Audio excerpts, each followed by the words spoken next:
Hello and welcome back everyone to 7 Minutes Mastery.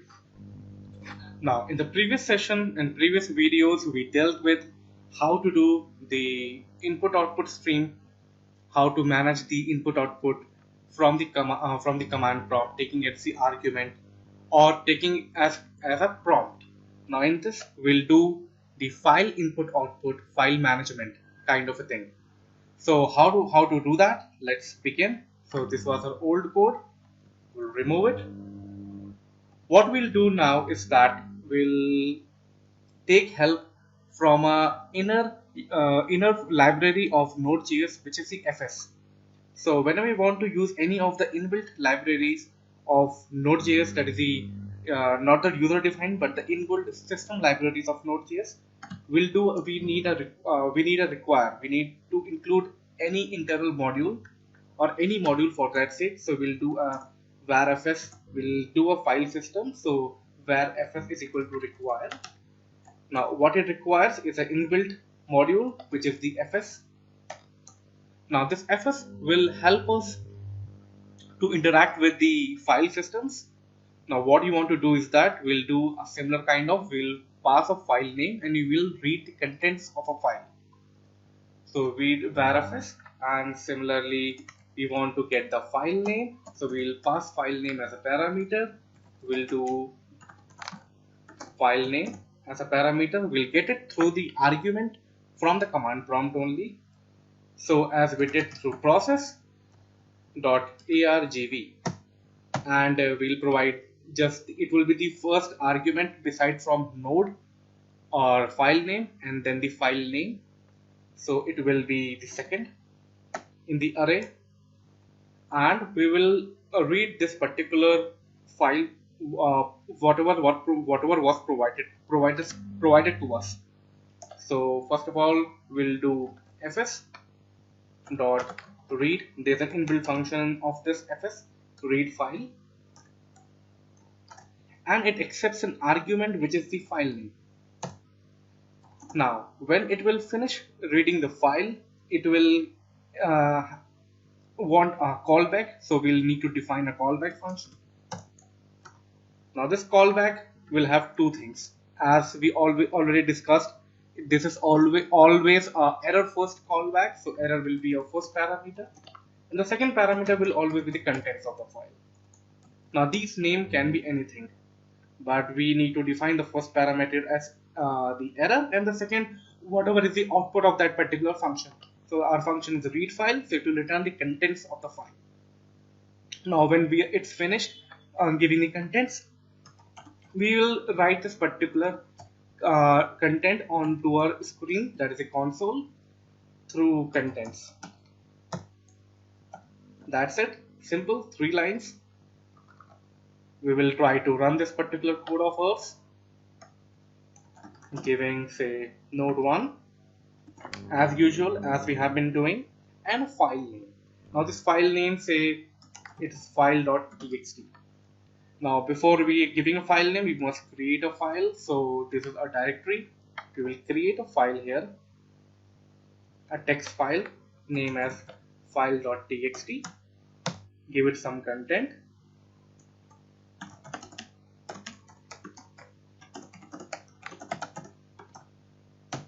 save it, close it, and then return back to our command prompt, and we will try to run it with our file name. So what it does is that it displays the contents of the file. Now as we always know, all the contents are in form of a buffer hexadecimal values that is inherently present in the file system. So but it's unreadable form, so we will convert it into string format using a simple toString. Save it, run it again, and this gives the content of our file, which is the content we just saved. So this is how we read from a file. There are all other functions all related to files which we can do, that is write to a file and then store that particular file, rename the file. So one more thing we'll do is that we'll write contents of this particular file. And how will we do that? We will get the contents this time. We will get the content apart from file name. We will get a new content in that file. So we'll have it will be new content, and it will be process.argv, and it will be the next set of parameters, that is 3, and we'll do a fs dot write. Now this fs.write file, what it does, it will take, it's a file, so it needs first of all the file name. So we'll give the file name which we already have got through our first parameter, and the next is what to write in this particular file. So the other thing what we want to write in this file is a new content, and then when it's finished writing this particular file, it will return come to this callback function. Now callback function, as we always know, it sets parameters ECB, that is the error first.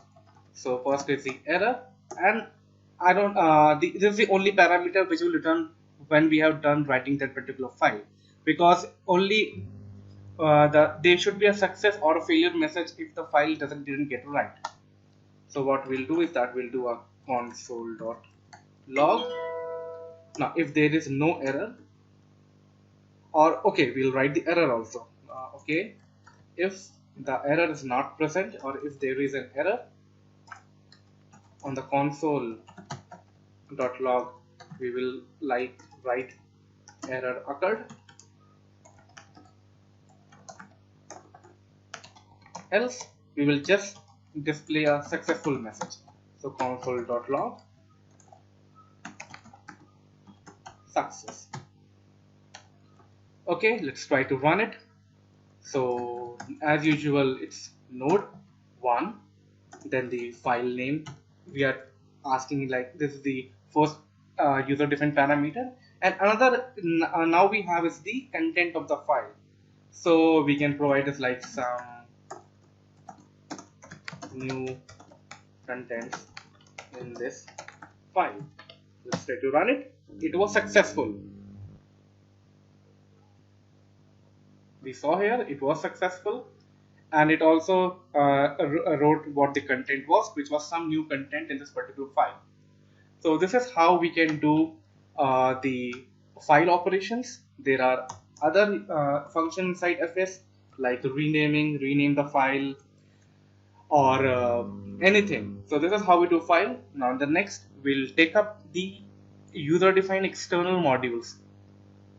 We'll first take up the internal modules.